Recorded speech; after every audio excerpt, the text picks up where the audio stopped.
আনিস একটু জানাবেন লক্ষ্মীপুরের আবহাওয়া পরিস্থিতি এখন কেমন? আর প্রতিবেদনে আমরা দেখাচ্ছিলাম যে বৃষ্টিতে বন্যা পরিস্থিতির আরো অবনতি হয়েছে, সে ব্যাপারে সর্বশেষ কি তথ্য আছে জানাবেন। একই সাথে দুর্গত এলাকায় ত্রাণ সহায়তা ঠিকমতো পৌঁছাতে পারছেন কিনা সেই তথ্য আমাদেরকে একটু জানাবেন।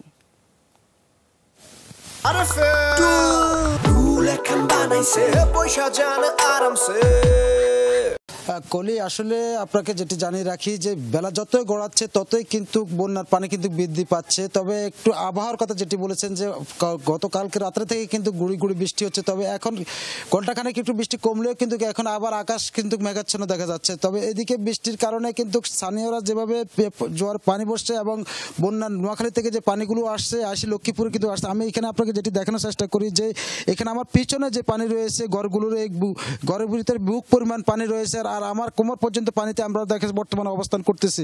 আর লক্ষ্মীপুরের যে বর্তমানে যে পরিস্থিতি প্রতিনিয়তই কিন্তু পানি বাড়তেছে, যার কারণে কিন্তু স্থানীয়দের মাঝে এক ধরনের আতঙ্ক সৃষ্টি হচ্ছে। নতুন নতুন করে এলাকা প্লাবিত হচ্ছে আমরা দেখতে পাচ্ছি।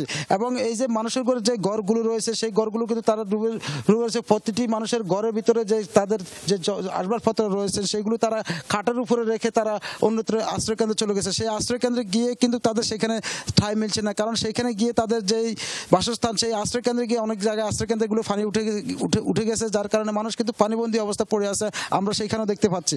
আর এদিকে যে জেলা দুর্গত এলাকা যে দুর্গত এলাকাগুলো রয়েছে সেই দুর্গত এলাকাগুলোতে এখন পর্যন্ত ত্রাণ সহায়তা পৌঁছানো সম্ভব হচ্ছে না, কারণ যে পানির কারণে এবং রাস্তাঘাট যেগুলো রয়েছেন সেগুলোর কারণে কিন্তু মানুষ সেইখানে পুষতে পারছে না, যার কারণে মানুষ কিন্তু খুবই এক ধরনের হতাশ অবস্থা পড়ে আছেন যে শুধু হাহাকার করছেন। এই যে আমি আপনাকে যদি আরেকটু একটা ঘর দেখানোর চেষ্টা করি যে এই ঘরটিতে যারা রয়েছেন তাদের ঘরে কিন্তু এই আশ্রয়কেন্দ্রে সবাই কিন্তু চলে গেছেন, কিন্তু এখানে তাদের যে জিনিসপত্র রয়েছে খাটের উপরে যে জিনিসপত্র সেগুলো কিন্তু খাটের উপরেই কিন্তু তাদের পানিগুলো কিন্তু তাদের সেখানে পড়ে আছে, কারণ যে খাটের হয়তো বা দেখা গেছে আর কিছুক্ষণ যদি বন্যা পানি বাড়তে থাকে সেই পানিতে কিন্তু তাদের যে জিনিসপত্রগুলো রয়েছে সেগুলো কিন্তু তাদের ভিজে যাবে।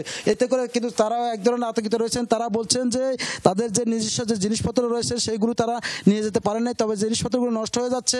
তারা এসে মাঝে মাঝে দেখে যাচ্ছেন, দেখে তাদের সেই আশ্রয়কেন্দ্রে এসে এবং ঘুরে যাচ্ছেন এবং স্থানীয়দের মাঝে যেই বন্যা ত্রাণ দেওয়ার কথা রয়েছে সেই ত্রাণের জন্য জেলা প্রশাসক বলছেন যে বন্যা দুর্গত এলাকার জন্য পর্যাপ্ত পরিমাণ ত্রাণ রয়েছে এবং দুর্গত এলাকায় ত্রাণ পৌঁছে দেওয়ার জন্য সর্বত্র সহযোগিতা করছেন তারা। করলে